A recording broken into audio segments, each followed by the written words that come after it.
శుక్రవారపు పొద్దు సిరిని విడవద్దు,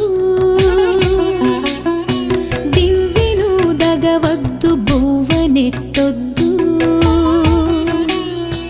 తోబుట్టువుల మనసు కష్టపెట్టొద్దు.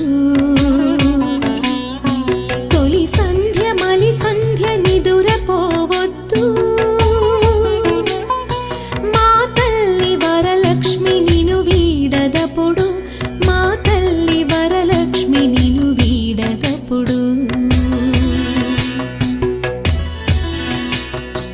ఇల్లాలు కంట తడి పెట్టని ఎంట, కల్లలాడని ఇంట గోమాత వెంట, ముంగిళ్ళ ముగ్గుల్లో పసుపు గడపల్లో